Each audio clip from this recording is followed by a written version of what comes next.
Assalamualaikum warahmatullahi wabarakatuh, anak-anak. Waalaikumsalam warahmatullahi wabarakatuh, Bu. Apa kabar anak-anak Ibu semuanya?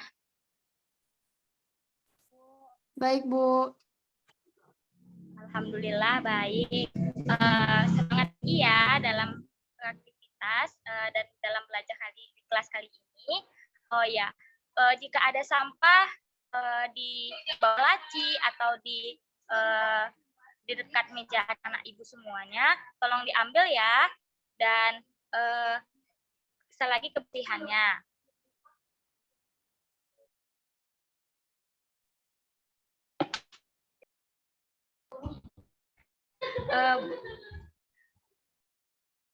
Baiklah, untuk memulai kelas kita pada pagi hari ini, kita berdoa terlebih dahulu. Doanya kepada email, dipersilahkan sebagai ketua kelas. Baiklah teman-teman semuanya, memulai pembelajaran pada hari ini mau berdoa dimulai. Berdoa selesai. Baik, terima kasih email. Selanjutnya kita mulai dengan pembelajaran kita pagi hari ini dengan semangat ya, dengan menyanyikan lagu-lagu kebangsaan. Salah satu lagu kebangsaannya itu Halo Halo Bandung. Nah, ini akan share screen lagu Bandung. Anak-anak Ibu semuanya bernyanyi bersama ya.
Baiklah, tadi kita sudah menyanyikan lagu Halo Bandung.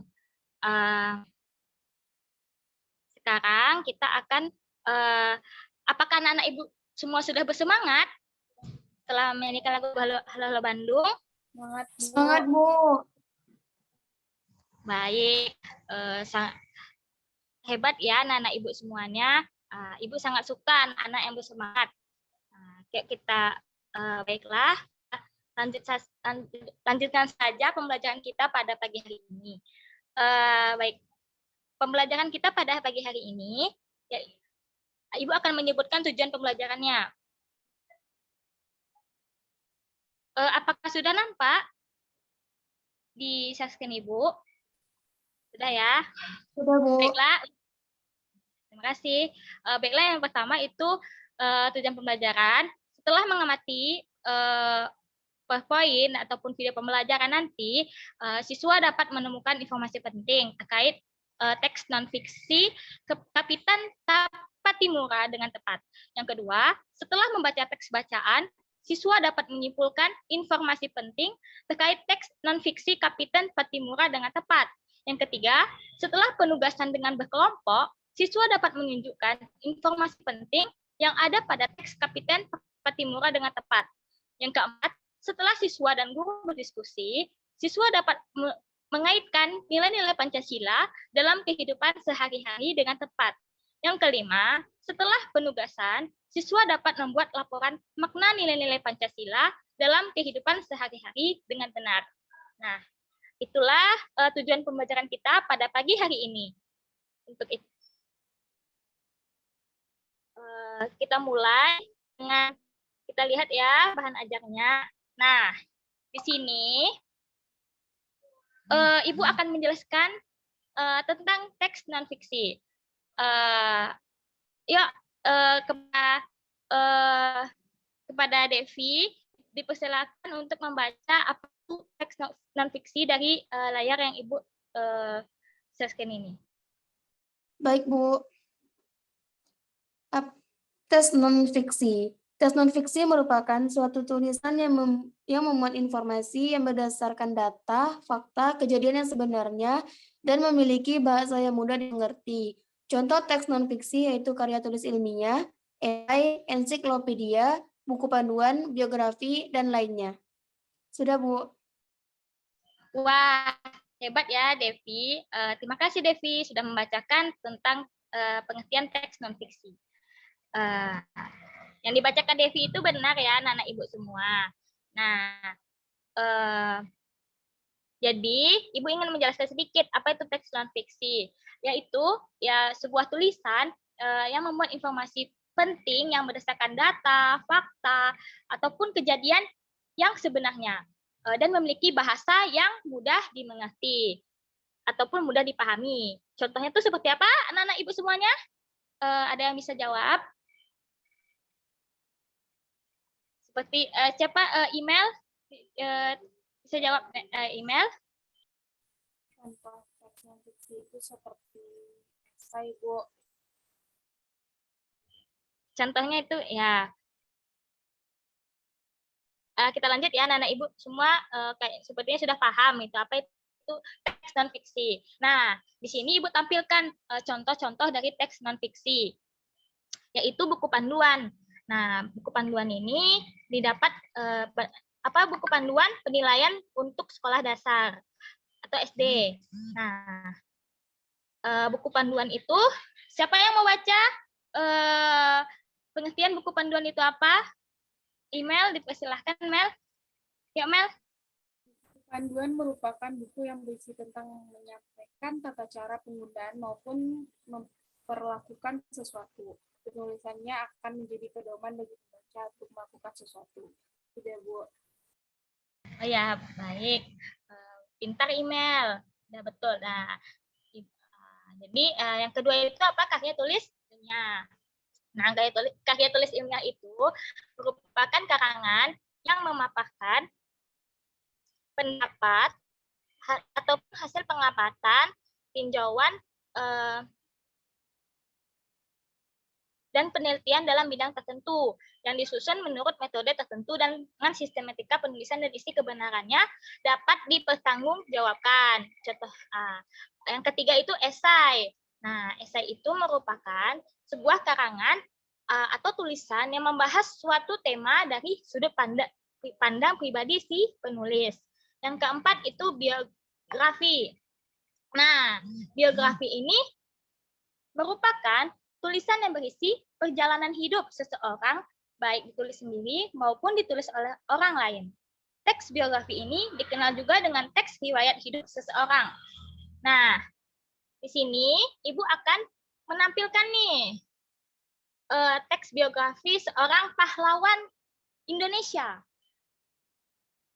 Nah, Indonesia itu mempunyai banyak pahlawan-pahlawan nasional. Mereka bekerja keras memperoleh kemerdekaan. Salah satunya yaitu Kapiten Pattimura, ya kan? Nah, ini teks tentang Kapiten Pattimura. Nah, kepada siapa yang mau baca teks Kapiten Pattimura? Kepada Devi, Devi bisa baca? Bisa, Bu. Kapiten. Oke, baik. Kapiten Pattimura. Kapiten Pattimura. Mohon maaf, Bu, bisa digeser ke atas sedikit lagi, Bu? Iya, makasih, Bu. Kapiten Pattimura adalah pahlawan dari Maluku. Beliau lahir pada tanggal 8 Juni 1783 dan meninggal pada tanggal 16 Desember 1817. Pattimura bangkit memimpin rakyat Maluku melawan kekejaman Belanda.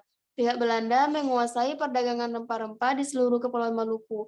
Rakyat diharuskan menjual hasil pertaniannya dengan sangat murah dan bahkan harus menyerahkan beberapa bahan pangan kepada Belanda. Pada tahun 1817, perlawanan rakyat Maluku yang dipimpin oleh Patimura berhasil merebut benteng Durstede di Saparua. Perlawanan Patimura meluas ke Ambon, Seram, dan tempat-tempat lainnya. Setelah berulang kali kalah melawan pasukan Patimura, Belanda akhirnya meminta bantuan pasukan dari Jakarta. Keadaan menjadi berbalik, Belanda makin kuat dan rakyat Maluku terdesak. Akhirnya Patimura tertangkap Belanda. Pada tanggal 16 Desember 1817, Patimura menjalani hukuman mati di tiang gantungan. Sudah, Bu. Wah, bagus sekali Devi bacaannya. Terima kasih Devi sudah membacakan tentang teks pahlawan kita yaitu Kapiten Patimura. Nah, dari teks Kapiten Patimura, apa saja yang dapat kita ketahui? Nah, Ibu akan menjelaskan nih, kan sudah dibacakan teksnya. Hal-hal positif yang bisa kita contoh dari Patimura itu sendiri. Yang pertama itu kerja keras. Beliau berhasil merebut benteng Dostede. Beliau juga mengkoordinasikan raja-raja dan patih dalam melaksanakan kerajaan pemerintahan. Yang kedua itu pemberani dan pekerja keras, yaitu dilihat ya di teks tadi dengan peralatan yang sederhana, ia berani berperang melawan penjajah dan berhasil menguasai benteng penjajah di Pulau Sempurna. Nah, yang kedua itu perjuangannya itu dilakukan Patimura yaitu memimpin rakyat Saparua melawan penjajah Belanda. Yang ketiga, dampak dari perjuangan yang dilakukan Patimura yaitu Patimura berjuang melawan penjajah Belanda agar kekayaan alam Indonesia yang berupa rempah-rempah tidak dikuasai oleh Belanda. Dan alasan dari perjuangan Patimura itu apa? Siapa yang bisa memberikan alasan apa sih kenapa Patimura ingin berjuang merebut kemerdekaan Indonesia dari tangan penjajah? Ya, Bu. Ya, siapa yang? Oh iya, email. Apa email? Alasan dari perjuangan Patimura yaitu karena beliau ingin melawan kekejaman dari Belanda. Di mana Belanda itu telah menguasai perdagangan rempah di seluruh Kepulauan Maluku. Rakyat harus menjual hasil pertanian dengan sangat murah dan bahkan harus menyerahkan beberapa bahan pangan kepada Belanda. Jadi Patimura itu ingin memperjuangkan hak untuk rakyat Indonesia dan kemerdekaan. Oh, baik. Wah, pintar sekali email. Betul jawabannya ya. Sekarang kita masuk ke Pancasila. Nah, apa itu Pancasila? Ayo, anak-anak Ibu, udah tahu belum? Apa itu Pancasila? Masih belum ya? Ada yang sudah tahu, memahami apa itu Pancasila? Ideologi negara kita, Bu. Iya, Pancasila itu ada 5 dasar. Nah, Ibu akan menjelaskan nih kenapa Pancasila disebut 5 dasar. Nah, dari gambar Garuda Pancasila itu merupakan lambang negara Indonesia ya, yaitu ada tulisannya Bhinneka Tunggal Ika. Nah, di sini terlihat ya anak-anak Ibu semuanya bahwa ada simbol-simbol tentang Pancasila itu sendiri ya kan, ada bintang, ada pohon beringin, ada rantai, ada benteng, ada padi dan kapas ya kan. Nah, Pancasila itu terdapat dari dua suku kata yaitu panca dan sila. Panca itu artinya 5 dan sila itu artinya dasar ya. Nah, jadi apa itu Pancasila? Ada yang bisa menjawab nih apa itu Pancasila? Ya, kepada Devi Devi bisa memberikan jawabannya. Pancasila itu dasar negara, Bu, atau bahasa itu artinya 5 dasar, Bu. Wah, pintar sekali Devi. Betul ya anak-anak Ibu semua. Beri aplaus kepada Devi. Baiklah. Bunyi-bunyi sila-sila Pancasila itu ada 5 ya kan? Dari gambar tersebut. Yang pertama itu ketuhanan yang Maha Esa. Yang kedua, kemanusiaan yang adil dan beradab. Yang ketiga, persatuan Indonesia. Keempat, kerakyatan yang dipimpin oleh hikmat, kebijaksanaan dalam permusyawaratan perwakilan. Yang kelima, keadilan sosial bagi seluruh rakyat Indonesia. Nah, untuk pelajaran kita hari ini, kita akan membahas sila kelima saja, yaitu apa sila kelima? Keadilan sosial bagi seluruh rakyat Indonesia. Indonesia. Ya, kan? Ya, pintar Ibu semuanya. Nah, kita keadilan sosial bagi seluruh rakyat Indonesia itu seperti apa? Apa itu simbolnya? Ada yang tahu? Dari gambar yang Ibu tampilkan ini, simbolnya apa? Padi dan kapas, Bu. Wah, pintar sekali Devi. Betul ya, padi dan kapas. Padi dan kapas ini melambangkan kemakmuran dan kesejahteraan.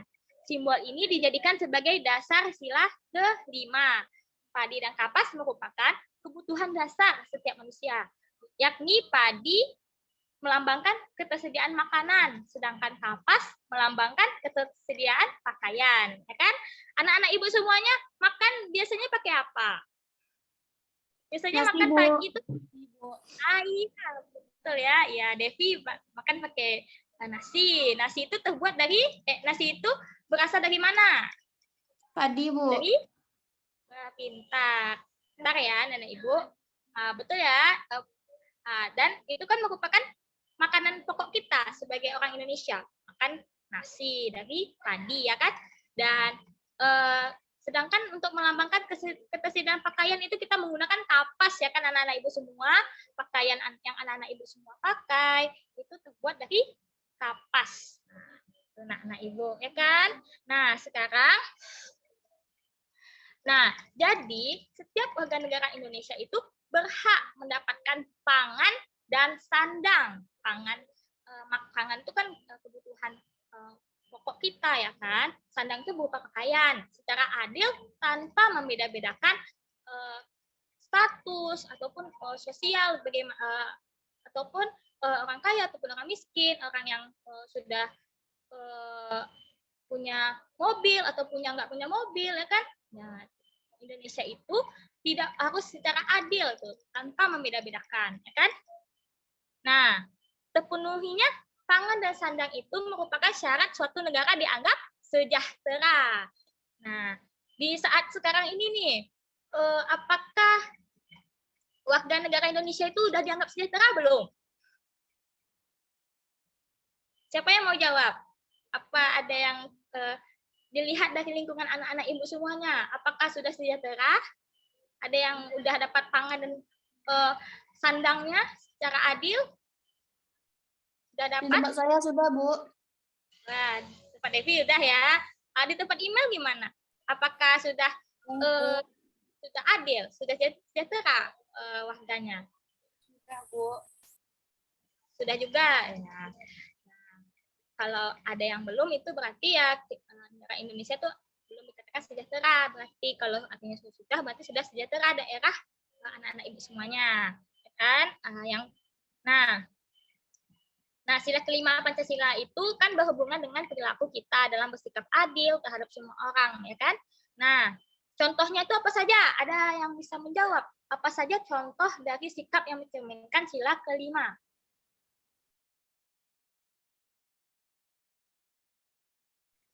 Yuk, ya, siapa yang mau memberikan contohnya? Apa saja sikap sila kelima itu? Saya, Bu. Ya, email. Yuk, ya, email. Lebih mendahulukan kepentingan bersama dibanding kepentingan. Ya, email.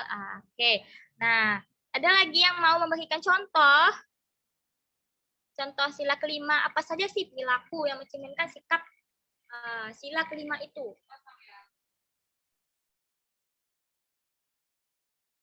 Ada? Saya, Bu. Ya. Oh ya, Devi. Adil pada teman atau tidak membeda-bedakan teman, Bu.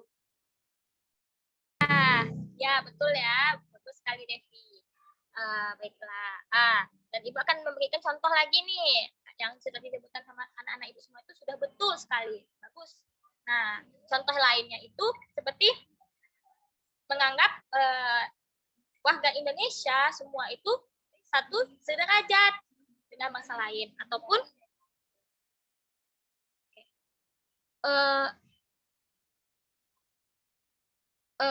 baiklah, ataupun menjunjung tinggi semangat kekeluargaan dan gotong royong, tidak merugikan orang lain ya, anak-anak ibu semuanya. Nah, sekarang nih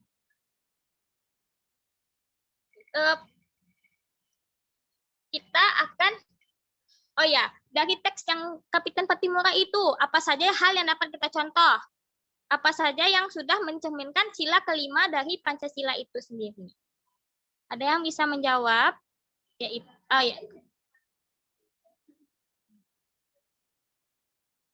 Kalau tidak ada, ya Ibu jawab ya.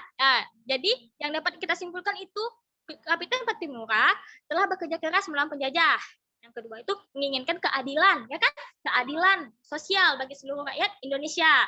Dikarenakan Belanda itu sudah menguasai perdagangan dengan rempah-rempah di seluruh kepulauan Maluku. Yang ketiga, lebih mendahulukan kepentingan bersama daripada kepentingan diri sendiri. Baiklah. Jadi, kesimpulan pembelajaran kita hari ini apa? Apakah ada anak-anak ibu semua yang bisa menyimpulkan pembelajaran kita pada pagi hari ini? Kita harus memperjuangkan keadilan, Bu. Wah, iya betul sekali Email. Pintar kan Email. Ada lagi yang bisa menjawab pertanyaan apa kesimpulan kita pembelajaran hari ini? Jika tidak ada, jadi sila kelima Indonesia itu merupakan yang berurutan ya anak-anak ibu semua, dan merupakan sila yaitu keadilan sosial bagi seluruh rakyat Indonesia, dan sila Pancasila itu merupakan suatu kesatuan yang bulat dan utuh. Oke. Dan lambang negara Indonesia itu adalah burung Garuda. Nah, baiklah. Setelah pembelajaran kita hari ini, Ibu akan memberikan LKPD kepada anak-anak Ibu semuanya. Nanti dikerjakan per kelompok ya. Baiklah. Jika sudah selesai, Ibu akan memberikan tugas nih kepada anak-anak Ibu semuanya tentang pembelajaran kita pada pagi hari ini. Yaitu soal evaluasinya akan Ibu kirimkan kepada anak-anak Ibu semuanya ya, dan tolong dijawab di rumah. Jawab di rumah ya anak-anak Ibu semuanya, jadikan itu tugas dan kumpulkan itu minggu depan ya. Oke. Terima kasih anak-anak Ibu semuanya sudah mengikuti pembelajaran kita pada pagi hari ini. Baiklah, ditutup dengan ketua kelas. Ayo kita tutup kita tutup dengan doa pembelajaran kita pada pagi hari ini. Teman-teman semuanya, untuk mengakhiri pembelajaran kita pada hari ini, mari kita berdoa. Berdoa selesai. Baiklah, terima kasih ketua kelas Email telah kita sudah melaksanakan sudah berdoa. Diharapkan anak-anak Ibu semua pulang dengan tertib ya, dan yang piket itu tinggal di kelasnya masing-masing. Nah, terima kasih anak-anak Ibu semua. Ibu akhiri dengan wabillahi taufik wal hidayah. Wassalamualaikum warahmatullahi wabarakatuh. Terima kasih. Waalaikumsalam warahmatullahi wabarakatuh, Bu. Udah boleh pulang ya.